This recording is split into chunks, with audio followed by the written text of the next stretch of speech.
بسم اللہ الرحمن الرحیم الحمد للہ رب العالمین والصلاة والسلام علی سید الانبیاء والمرسلین نبینا محمد خاتم النبیین وعلی آلہ الطیبین الطاہرین واصحابہ الغر المیامین ومن تبعہم بإحسان الی یوم الدین اما بعد۔ معزز سامعین و ناظرین کرام، السلام علیکم ورحمۃ اللہ وبرکاتہ۔ ماہ رمضان مبارک اللہ کے فضل و احسان سے کل شروع ہونے والا ہے، اور یہاں کویت میں کل جمعہ کے دن پہلا روزہ ہوگا۔ ہم اس پر اللہ تعالیٰ کا شکر ادا کرتے ہیں کہ جس مالک نے ہمیں زندگی میں ایک بار پھر ماہ رمضان جیسا بابرکت، پر رحمت اور اہل ایمان کا نیکیوں کا موسم بہار ہمیں نصیب فرمایا ہے۔ ہمارے سلف صالحین کی یہ عادت رہی ہے کہ وہ بڑی شدت سے ماہ رمضان کا انتظار کرتے، 6 ماہ تک اللہ رب العزت کی بارگاہ میں دعائیں کرتے رہتے کہ اللہ اپنے فضل و رحمت سے ہمیں یہ ماہ مبارک نصیب فرما، اور جب ماہ رمضان گزر جاتا پھر ان کو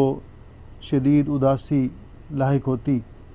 اور اللہ رب العزت کی بارگاہ میں دعائیں کرتے رہتے کہ اللہ اس ماہ مبارک میں ہم جو بھی نیکی کر سکے اپنے فضل و رحمت سے قبول و منظور فرما۔ اس لیے یہ اللہ رب العزت کا بڑا ہی بابرکت، معزز، ذی شان اور پر رحمت مہمان ہے جو ہمارے پاس آ رہا ہے۔ اس کے استقبال کے لیے ایک مومن کی جو کیفیت ہے اس کا اندازہ ہر مومن خود ہی لگا سکتا ہے کہ سال کے بعد اتنا عظیم الشان اور ذی قدر مہمان آئے، اور پھر ہمیں یہ احساس بھی ہو کہ یہ چند دنوں کے لیے ہمارے پاس مہمان ہے۔ اللہ رب العزت نے جس طرح فرمایا ایام معدودات، یہ گنتی کے روز ہیں، تو پھر انسان خود کہ اس مہمان کی کس قدر وہ تکریم کرے، کس قدر اس مہمان کی عزت کرے، اور اس کے وجود کو، اس مہمان کی موجودگی کو غنیمت جانے، یہ ہر مسلمان کو اس بات کا احساس ہونا چاہیے۔ اسی لیے پیارے نبی حضرت محمد الرسول اللہ صلی اللہ علیہ وسلم نے ارشاد فرمایا، ان نبی ہریرہ رضی اللہ تعالیٰ عنہ، حضرت ابو ہریرہ رضی اللہ تعالیٰ عنہ سے روایت ہے، الرسول اللہ صلی اللہ علیہ وسلم، کہ آپ رسول اکرم صلی اللہ علیہ وسلم سے یہ بیان فرماتے ہیں، اذا کانت اول لیلۃ من رمضان، جب رمضان کی پہلی رات ہوتی، یعنی رمضان کا چاند طلوع ہوتا، جس طرح کہ آج یہ آنے والی رات ہمارے پاس پہلی رات ہے، اور ہم کل جمعہ کے دن کا روزہ رکھیں گے، اور ہمارے ملک پاکستان میں، ہندوستان میں اس سے اگلے دن روزہ ہوگا۔ تو جب رمضان کا پہلا چاند طلوع ہوتا، پہلی رات ہوتی، تو نبی پاک صلی اللہ علیہ وسلم نے فرمایا جب رمضان کی پہلی رات ہوتی ہے، چاند طلوع ہوتا ہے، صفدت الشیاطین، شیاطین کو جکڑ دیا جاتا ہے، قید کر دیا جاتا ہے، ومردت الجن، اور سرکش جنوں کو پابند سلاسل کر دیا جاتا ہے، وغلقت ابواب النار، اور جہنم کے دروازے بند کر دیے جاتے ہیں، فلم یفتح منہا باب، ان میں سے کوئی دروازہ کھولا نہیں جاتا رمضان میں، وفتحت ابواب الجنہ، اور جنت کے دروازے کھول دیے جاتے ہیں، فلم یغلق منہا باب، اور کوئی دروازہ ان میں سے بند نہیں کیا جاتا، ونادى منادن، اور ہر منادی ندا کرتا ہے، یا باغی الخیر اقبل و یا باغی الشر اقصر، اے نیکی کے متلاشی، یہ نیکی کمانے کا موسم ہے، آگے بڑھو، نیکیاں کماؤ، و یا باغی الشر اقصر، اور شر کے متلاشی، گناہ گارو، خطا کارو، آگے بڑھو اور رک جاؤ، اپنی خطاؤں سے، اپنی کوتاہیوں سے، غفلت سے باز آ جاؤ۔ وَلِلَّهِ عُتَقَاءُ مِنَ النَّارِ وَذَلِكَ فِي كُلِّ لَيْلَةٍ، اور رمضان کی ہر رات میں اللہ رب العزت بہت سارے لوگوں کو جہنم سے آزاد فرماتے ہیں۔ اللہ رب العزت کی بارگاہ میں دعا ہے کہ اللہ رب العزت مجھے بھی اور میرے وہ بہن بھائی جو لائق شریک ہیں اور جو اس کے بعد اس پروگرام کو دیکھیں گے اور پوری دنیا کے مسلمانوں کو اللہ رب العزت جہنم سے آزادی نصیب فرمائے۔ اس ماہ مبارک کو ہمارے لیے بخشش اور مغفرت کا ذریعہ بنائے اور جنت کے حصول کا اور جنت کے داخلے کا ذریعہ بنائے اور جہنم سے آزادی کا ذریعہ بنائے۔ تو یہ ماہ مبارک اللہ رب العزت نے جو ہمیں نصیب فرمایا، یہ اللہ رب العزت کا بہت بڑا احسان ہے اور بہت بڑا فضل و کرم ہے۔ اللہ رب العزت نے اس ماہ مبارک کے روزے ہم پر فرض کیے ہیں۔ اللہ جل شانہ کا ارشاد گرامی ہے، یا ایھا الذین آمنوا کتب علیکم الصیام کما کتب علی الذین من قبلکم لعلکم تتقون۔ اے ایمان والو، اللہ تعالیٰ نے آپ پر روزے فرض کیے ہیں جیسا کہ آپ سے پہلے لوگوں پہ فرض کیے تھے، تاکہ تم تقوی اختیار کر سکو، متقی اور پرہیزگار بن سکو۔ اور دوسری جگہ اللہ رب العزت نے فرمایا وَأَن تَصُومُوا خَيْرٌ لَكُمْ، اور تم روزے رکھو، یہ تمہارے لیے بہتر ہے۔ آج ہم جن احادیث مبارکہ کا ترجمہ اور تشریح بیان کرنا چاہتے ہیں، ان کا تعلق روزے کی فضیلت، اس کے فوائد، اور بعض کا تعلق روزے کے تقاضے اور روزے کو اپنے روزے کو محفوظ کرنے کے ذرائع اور روزے کی حقیقت ان کے ساتھ ہے۔ تو ان میں سے سب سے پہلے رسول اکرم صلی اللہ علیہ وسلم کا یہ ارشاد گرامی جو متفق علیہ حدیث میں ہے، ان ابی ہریرہ رضی اللہ تعالیٰ عنہ، حضرت ابو ہریرہ رضی اللہ تعالیٰ عنہ سے روایت ہے، قال رسول اللہ صلی اللہ علیہ وسلم، کہ رسول اکرم صلی اللہ علیہ وسلم نے ارشاد فرمایا، من صام رمضان، جو آدمی رمضان کے روزے رکھتا ہے، ایماناً، ان کی فرضیت پر ایمان اور یقین رکھتے ہوئے، واحتساباً، اور اللہ کی رضا کے لیے، غفر لہ ما تقدم من ذنبہ، اللہ رب العزت اس کے پچھلے سارے گناہ معاف کر دیتے ہیں۔ اور دوسری روایت میں وعن ابی ہریرہ رضی اللہ تعالیٰ عنہ، اور حضرت ابو ہریرہ رضی اللہ تعالیٰ عنہ سے روایت ہے، قال من قام رمضان ایمانا واحتسابا غفر لہ ما تقدم من ذنبہ، کہ رسول اکرم صلی اللہ علیہ وسلم نے فرمایا کہ جو آدمی رمضان کی راتوں کو قیام کرتا ہے، یعنی قیام اللیل، تہجد، تراویح، ایک ہی نماز کے مختلف نام ہیں،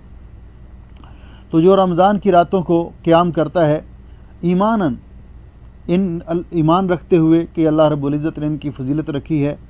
اور ایمان کامل کی حالت میں، واحتساباً، اور اللہ کی رضا کے لیے، اللہ سے اجر طلب کرنے کی خاطر، اجر و ثواب طلب کرنے کے لیے، غفر لہ ما تقدم من ذنبہ، تو اللہ تعالیٰ اس کے پچھلے سارے گناہ معاف کر دیتے ہیں۔ ایک بات تو یہ ذہن میں رہے کہ جہاں بھی نیک اعمال کے ذریعے گناہوں کی بخشش کا ذکر ہے، اس سے مراد صغیرہ گناہ ہے، کیونکہ کبیرہ گناہوں کے لیے توبہ کرنا، سچی توبہ کرنا لازمی ہے۔ اور اس موقع پر اس بات کی بڑی اہمیت ہے کہ چونکہ ہم ماہ رمضان المبارک کا استقبال کر رہے ہیں اور روزے رکھنا چاہ رہے ہیں، تو اس سے پہلے ہمیں جن چیزوں کا اہتمام کرنا چاہیے، سب سے پہلے نمبر پر تو ہمیں اپنی نیت خالص کرنا چاہیے۔ اور رمضان المبارک کے روزے فرض روزے ہیں، اس لیے ان کی نیت طلوع فجر سے پہلے ہونی چاہیے۔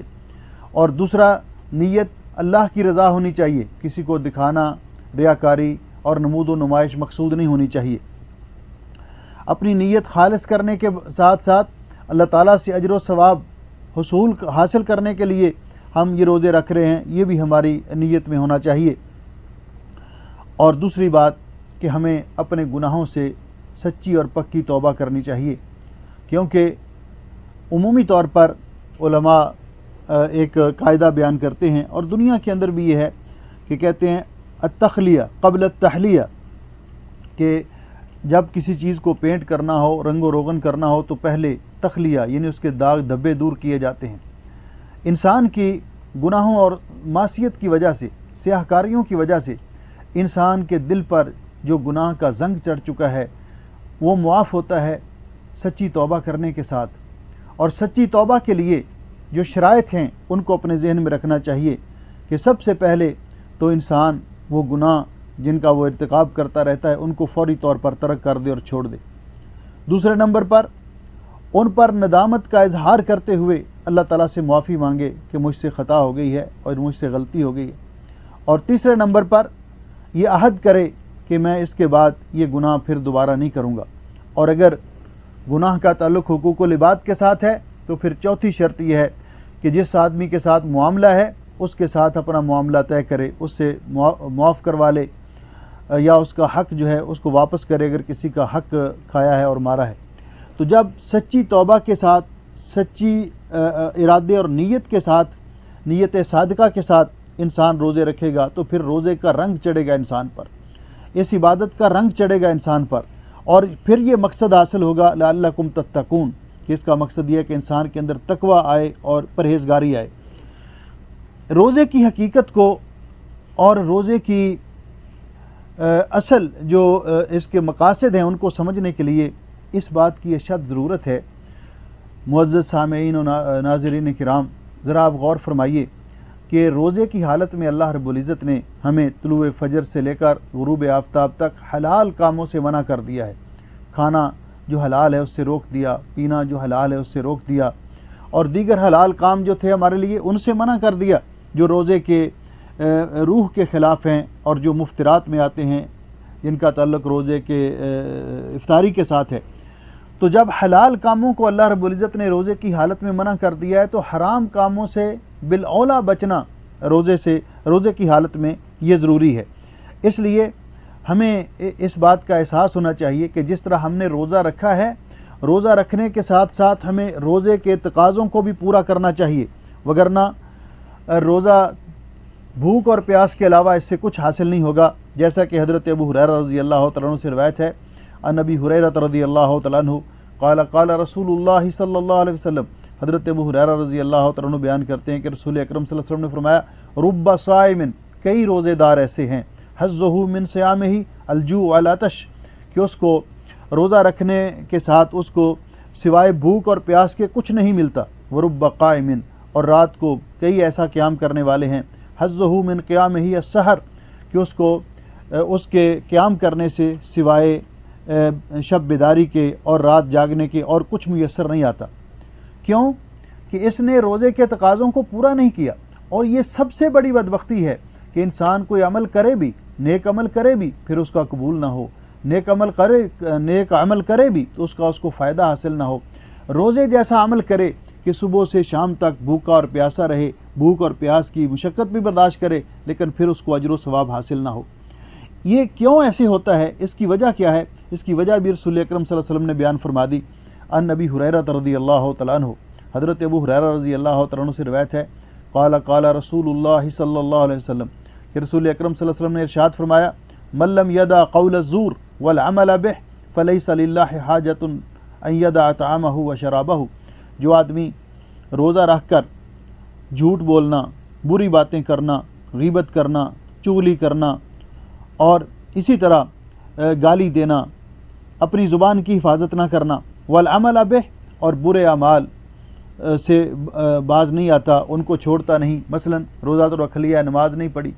روزہ تو رکھا ہے، خیانت کی، روزہ تو رکھا ہے، کسی پر ظلم بھی کیا۔ تو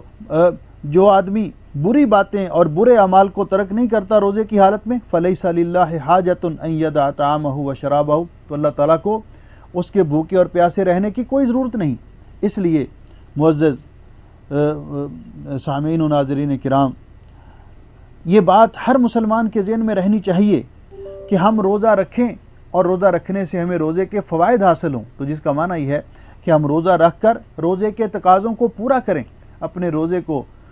باطل ہونے سے، فاسد ہونے سے، اس کا اجر و ثواب ضائع ہونے سے بچائیں۔ کس قدر اپنے روزے کی احتیاط کریں، ذرا رسول اکرم صلی اللہ علیہ وسلم کا یہ ارشاد گرامی سنیے کہ روزے دار روزے کی حالت میں کسی کے ساتھ الجھے، کسی کے ساتھ جھگڑا کرے، کسی پر زیادتی کرے، کسی کے ساتھ ظلم کرے، یہ تو بڑی دور کی بات ہے، بلکہ روزے دار کو تو یہ طرز عمل اپنانا چاہیے۔ عن ابی ہریرہ رضی اللہ تعالیٰ عنہ، حضرت ابو ہریرہ رضی اللہ تعالیٰ عنہ سے روایت ہے، قال قال رسول اللہ صلی اللہ علیہ وسلم، کہ رسول اکرم صلی اللہ علیہ وسلم نے ارشاد فرمایا، الصوم جنۃ، روزہ ڈھال ہے، یعنی روزہ ڈھال ہے، انسان کو گناہوں سے بچانے کے لیے ڈھال ہے، انسان کو جہنم کی آگ سے بچانے کے لیے روزہ ڈھال ہے۔ فَإِذَا كَانَ أَحَدُكُمْ يَوْمًا صَائِمًا، جب تم میں سے کوئی روزے کی حالت میں ہو، فَلَا يَرْفُسْ وَلَا يَجْهَلْ، وہ کوئی بےہودہ بات نہ کرے، فحش گوئی نہ کرے، ولا یجہل، اور کسی کے ساتھ جہالت اور ایسا رویہ، جاہلوں والا رویہ اختیار نہ کرے، حتیٰ کہ فَإِنْ عِمْرٌ شَتَمَهُ أَوْ قَاتَلَهُ، اگر کوئی دوسرا شخص اس کو برا بھلا بھی کہے، اس کے ساتھ لڑائی جھگڑے کی بھی کوشش کرے، تو وہ اس کے ساتھ الجھے نہیں، لڑائی جھگڑا نہ کرے، بلکہ یہ کہے فَلْيَقُلْ إِنِّي صَائِمٌ، بھائی میں روزے سے ہوں،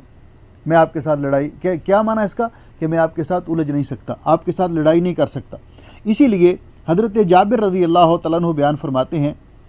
اذا صمت فلیصم سمعک وبصرک، کہ جب آپ نے روزہ رکھا ہے تو آپ کے تمام اعضاء کا روزہ ہونا چاہیے۔ فلیصم سمعک، آپ اپنے کانوں کا بھی روزہ رکھیں کہ کانوں کے ذریعے جھوٹ، چغلی، غیبت، گانے، فحش باتیں اور فحش قسم کے گانے اور ایسی چیزیں ان کو نہ سنیں۔ وبصرک، اور آپ کی نگاہوں کا بھی روزہ ہونا چاہیے، آپ اپنی نگاہوں کو آوارگی سے روکیں، اکیلے بیٹھ کر اپنے موبائل پر، واٹس ایپ پر، یوٹیوب پر، فیس بک پر کوئی ایسے فحش مناظر نہ دیکھیں، غیر محرم خواتین کو نہ دیکھیں، جس چیز کو دیکھنے سے اللہ نے منع کیا ہے اس سے اپنی نگاہوں کو روکیں، اپنی نگاہوں کو آوارگی سے روکیں۔ آپ کی آنکھوں کا بھی روزہ ہونا چاہیے، وَلِسَانُ کا، وَلِيَصُمْ لِسَانُ کا، اور آپ کی زبان کا بھی روزہ ہونا چاہیے، عَنِ الْكَذِبِ وَالْمَحَارِمِ، جھوٹ سے اور حرام باتوں سے اپنے آپ کو روکیں، وَدَعْ عَنْكَ أَذَى الْجَارِ، یعنی آپ زبان پہ بھی کنٹرول رکھیں، زبان سے بھی بیہودہ بات نہ نکالیں، کسی کو گالی نہ دیں، کسی کو برا نہ کہیں، اور کسی کی غیبت نہ کریں، کسی کی چغلی نہ کریں، جھوٹ نہ بولیں، وَدَعْ عَنْكَ أَذَى الْجَارِ، اور اپنے پڑوسیوں کو کوئی تکلیف نہ پہنچائیں، لِيَكُنْ عَلَيْكَ وَقَارٌ وَسَكِينَةٌ، روزے کی حالت میں آپ کو ایک باوقار مومن کی طرح رہنا چاہیے، سکون اور اطمینان کے ساتھ۔ اور کہتے ہیں اس بات کا خصوصی طور پر آپ کے ذہن میں یہ بات رہنی چاہیے، وَلَا يَكُنْ يَوْمُ صَوْمِكَ وَيَوْمُ فِطْرِكَ سَوَاء، کہ آپ کا روزے والا دن اور روزے کے بغیر جو دن ہے دونوں برابر نہیں ہونے چاہیے، کہ جس دن آپ نے روزہ نہیں رکھا اس دن کھائیں پئیں بھی اور جو بھی کریں، اور باقی تو اس دن میں اور روزے والے دن میں فرق ہونا چاہیے، کہ جس طرح کھانے پینے کا پرہیز ہے اسی طرح اپنی زبان پر بھی کنٹرول کریں، اپنی نگاہوں پر بھی کنٹرول کریں، اپنے کانوں پر بھی کنٹرول کریں، ان کا بھی روزہ رکھیں۔ تو یہ بات بتاتی ہے کہ انسان روزہ رکھے اور روزے کے تقاضوں کو پورا کرے، روزے کے تقاضوں، تو پھر جا کر اس کو وہ ثواب حاصل ہوتا ہے جس ثواب کا اللہ جل شانہ نے وعدہ کیا ہے روزے داروں کے ساتھ، کہ روزے دار جب روزہ رکھتا ہے اور یہ اللہ تعالیٰ کی وہ محبوب عبادت سر انجام دیتا ہے کہ رسول اکرم صلی اللہ علیہ وسلم نے فرمایا والذی نفس محمد بیدہ، اس ذات کی قسم جس کے ہاتھ میں محمد کی جان ہے صلوات اللہ وسلم علیہ، لخلوف فم الصائم اطیب عند اللہ من ریح المسک، روزے دار کے منہ سے آنے والی بو اللہ تعالیٰ کو کستوری سے زیادہ عزیز ہے، وہ اس کے منہ سے جو بو آتی ہے تو اللہ تعالیٰ کو، کیوں کہ اس نے اللہ کی محبوب عبادت، پسندیدہ عبادت، افضل ترین عبادت سر انجام دی ہے اور اس نے اس کے تقاضوں کو پورا کیا ہے۔ تو فرمایا للصائم فرحتانی، روزے دار کو دو خوشیاں نصیب ہوتی ہیں، فرحتانی یفرحہما، جن خوشیوں کو وہ محسوس کرتا ہے، اذا افطر فرح و اذا لقی ربہ فرح بصومہ، جب افطاری کرتا ہے روزہ رکھ کر روزہ افطار کرتا ہے، یہ اللہ تعالیٰ کا عائد کردہ فرض اس کو نبھاتا ہے صحیح معنوں میں، تو پھر جب اپنا کام مکمل کر لیتا ہے تو افطاری کے وقت خوش ہوتا ہے، اس بات پر خوش ہوتا ہے ایک تو بھوک اور پیاس چلی گئی، اور دوسرا اس بات پر خوش ہوتا ہے کہ میرے مالک اللہ جل شانہ نے میرے ذمے ایک فرض لگایا تھا اور میں نے اس کو وہ ادا کیا، تو اس لیے اور پھر اس دن بھی روزے دار خوش ہوگا، وَإِذَا لَقِيَ رَبَّهُ فَرِحَ بِصَوْمِهِ، جب اللہ سے ملاقات ہوگی تو اپنے روزے کی وجہ سے خوش ہوگا کہ میرے رب نے میری ڈیوٹی لگائی تھی، حکم لگایا تھا اور میں نے اس کو پورا کیا۔ اس لیے روزے دار روزہ رکھتا ہے، رات کو قیام کرتا ہے، اور یہ بات ذہن میں رہے کہ روزہ فرض ہے لیکن قیام کرنا رات کو یہ سنت ہے رسول اکرم صلی اللہ علیہ وسلم کی، اور اس کا بھی اہتمام کرنا چاہیے اور اہتمام کے ساتھ قیام اللیل بھی کرنا چاہیے۔ لیکن اگر کسی وجہ سے کوئی رات کو تراویح نہیں پڑھ سکا تو اس کا روزہ صحیح ہوگا، روزے کے اجر و ثواب میں کوئی کمی نہیں ہوگی۔ تو حضرت عبداللہ ابن عمرو ابن عاص رضی اللہ تعالیٰ عنہما بیان فرماتے ہیں، نبی پاک صلی اللہ علیہ وسلم نے فرمایا الصیام والقرآن یشفعان للعبد یوم القیامہ، معزز سامعین و ناظرین کرام، محترم بھائیوں اور بہنوں، اب دیکھیے کتنے بڑے اعزاز کی بات ہے کہ جس نے اللہ کی رضا کے لیے رمضان کا روزہ رکھا، ایک تو اللہ نے اس کے پچھلے سارے گناہ معاف کر دیے، دوسرا یہ روزہ اور رات کو جو قیام کرتا ہے، قرآن پاک کی تلاوت کرتا ہے، یہ قیامت کے دن روزے دار کی اللہ رب العزت کی بارگاہ میں شفاعت کریں گے۔ یقول الصیام، روزہ کہے گا اے ربی منعتہ الطعام والشہوات بالنہار، اے اللہ دن کو میں نے اس کو کھانے پینے سے اور اپنی خواہشات کی تکمیل سے روکے رکھا، فشفعنی فی،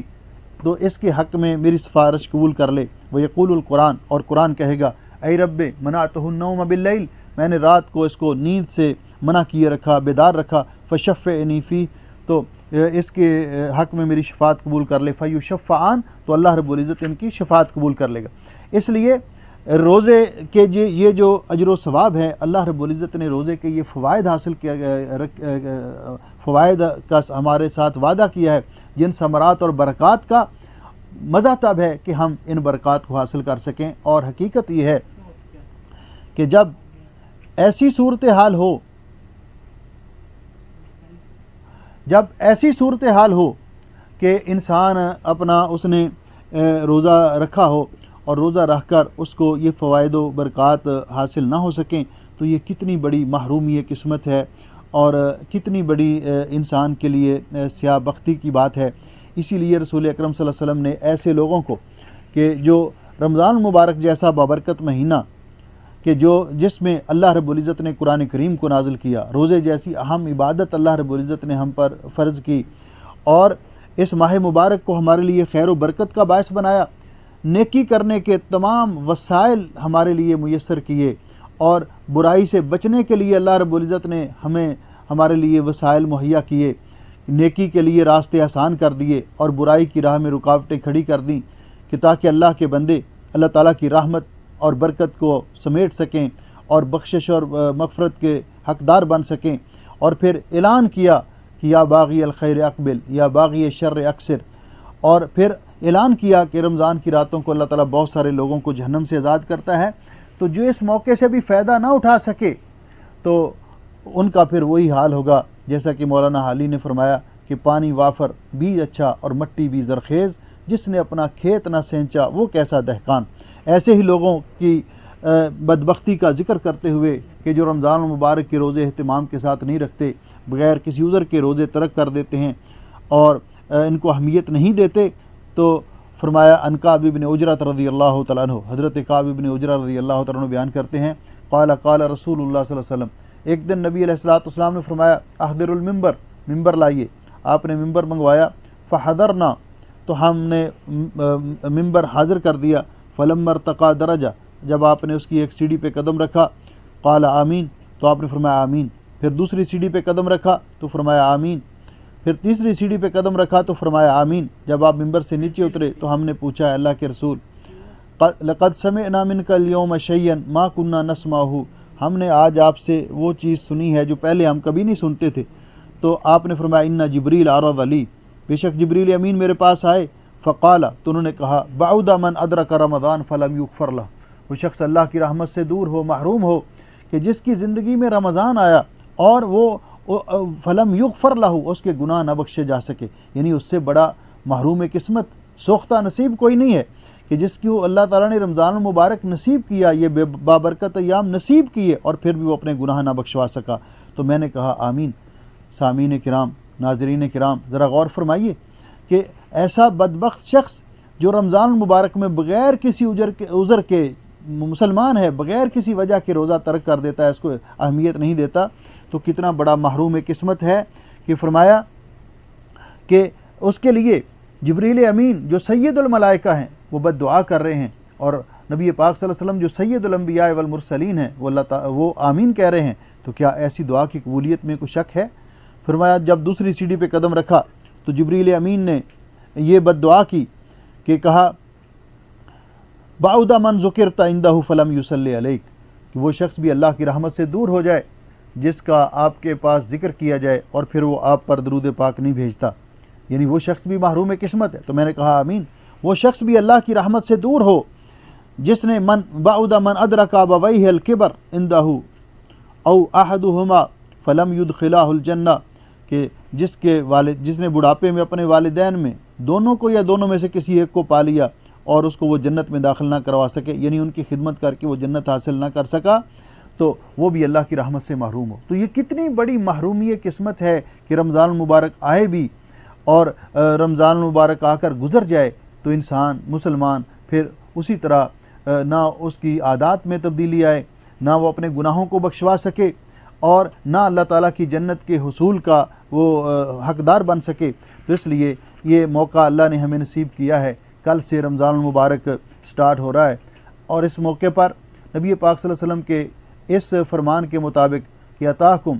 جاءکم شہر رمضان شہر مبارک، اتاکم شہر رمضان شہر مبارک، تو اس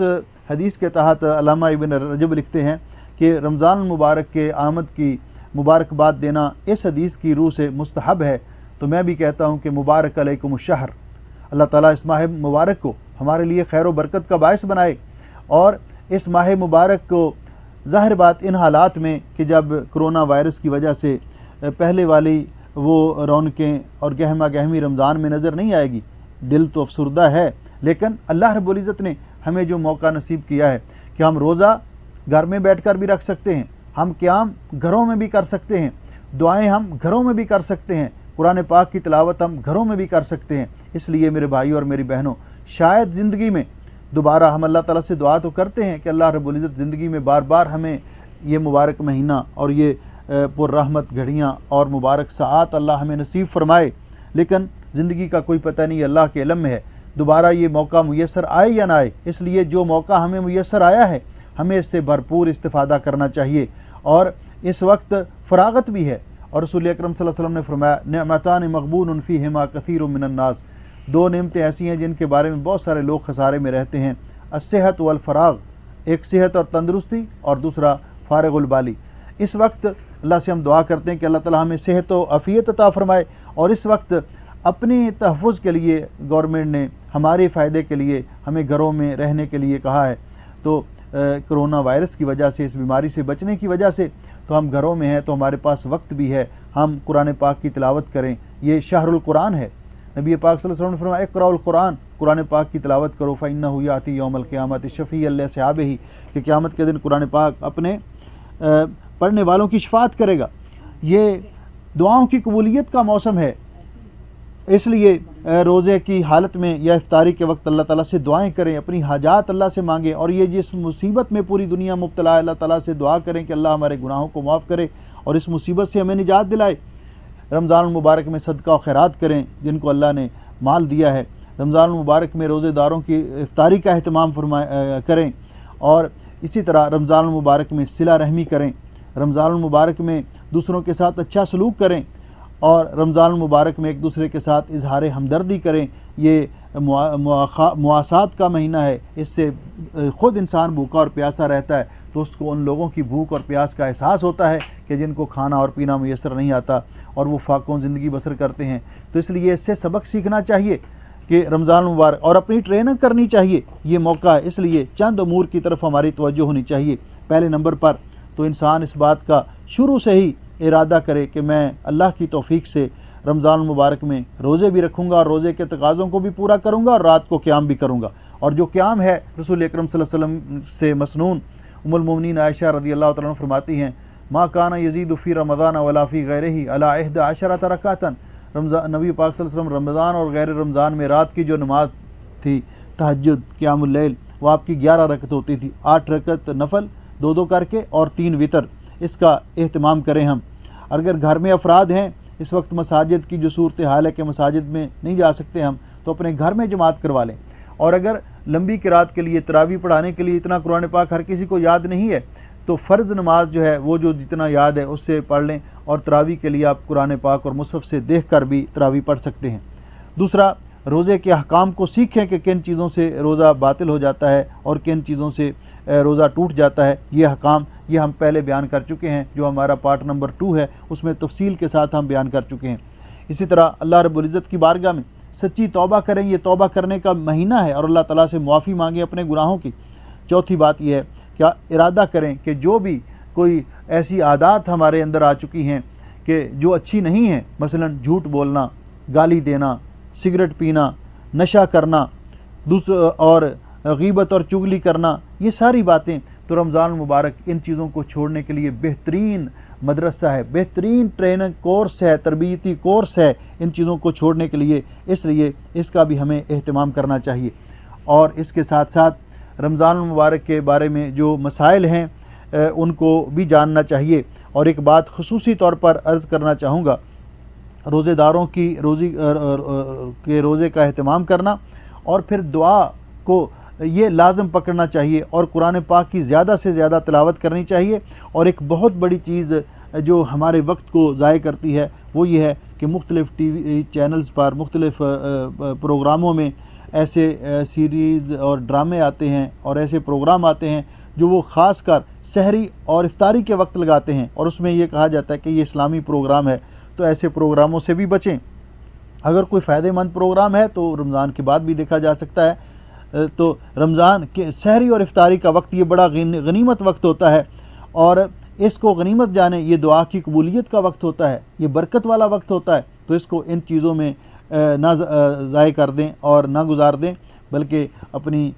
سحری کے وقت سحری کا اہتمام کریں، اور جو وقت بچے اس میں اللہ سے دعا کریں، اور افطاری کے وقت خصوصی طور پر افطاری کے تکلفات میں پڑھنے کی بجائے اگر دعا کی طرف زیادہ توجہ دیں تو یہ بہتر ہے۔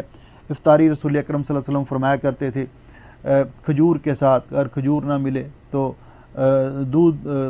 مل گیا اس کے ساتھ کر لی، نہیں تو پانی کے ساتھ کر لی افطاری۔ تو روزہ رکھتے وقت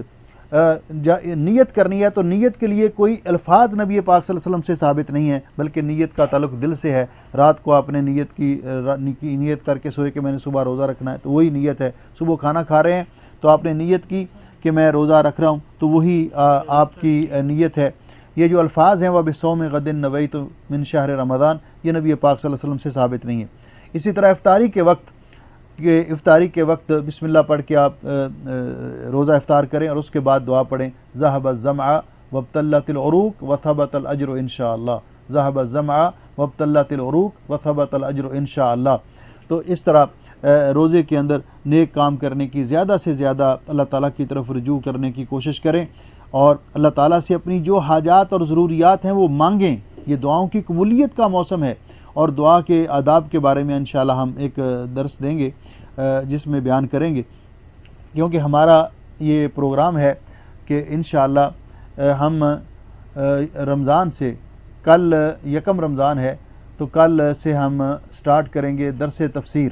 اور درس تفسیر میں ہم سورۃ المائدہ کی تفسیر کریں گے، اور اس کا ٹائم جو ہم نے رکھا ہے وہ آپ کو پوسٹر بھی مل جائیں گے، اور 4:15 سے لے کر عصر کے بعد 4:15 بجے سے لے کر 5:15 بجے تک ہمارا درس تفسیر کا پروگرام ہوگا، اور اس میں سورۃ المائدہ کی تفسیر ہم سٹارٹ کر رہے ہیں۔ میں گزارش کروں گا تمام بہن بھائیوں سے کہ یہ بڑی مبارک صورت ہے، اس میں بہت سارے احکام اللہ نے بیان کیے ہیں جن کا سیکھنا ہر مسلمان کے لیے ضروری ہے۔ تو آپ ہمارے اس پروگرام کو جوائن کریں اور اس سے استفادہ کریں۔ پھر یہ افطاری کے قریب کا وقت ہوگا، بابرکت وقت ہوگا، دعاؤں کی قبولیت کا وقت بھی ہوگا، اور اس وقت ہم اللہ تعالیٰ کی کتاب کو سیکھ رہے ہوں گے۔ تو یہ کتنی بڑی عظیم یعنی اللہ تعالیٰ کی طرف سے عظیم نعمت ہے کہ نبی پاک صلی اللہ علیہ وسلم نے فرمایا کہ خیرکم من تعلم القرآن وعلمہ، تم میں سب سے بہتر وہ ہے جو قرآن پاک سیکھتا ہے اور سکھاتا ہے۔ تو اللہ رب العزت کی بارگاہ میں دعا ہے کہ اللہ رب العزت اس ماہ مبارک کو جس طرح اللہ تعالیٰ نے ہمیں نصیب کیا، ہمیں موقع فراہم کرے، صحت و عافیت بخشے کہ ہم اس ماہ مبارک کو دن کو روزے رکھ سکیں، رات کو قیام کر سکیں، اپنا صدقہ و خیرات کر سکیں، روزے داروں کا روزہ افطار کر سکیں، دوسروں کے ساتھ ہمدردی اور تعاون کر سکیں۔ تو اللہ تعالیٰ ہمیں صحت و عافیت عطا فرمائے، اور یہ ماہ مبارک ہمارے لیے خیر و برکت کا باعث بنائے، اور زندگی میں بار بار ایسی بہاریں ہم کو نصیب فرمائے۔ جو بہن بھائیوں کے سوالات ہوں گے روزے کے حوالے سے انشاءاللہ ہم ان کے جوابات بھی دیں گے۔ اور میں گزارش کروں گا کہ ہم اس سے پہلے احکام روزہ کے 5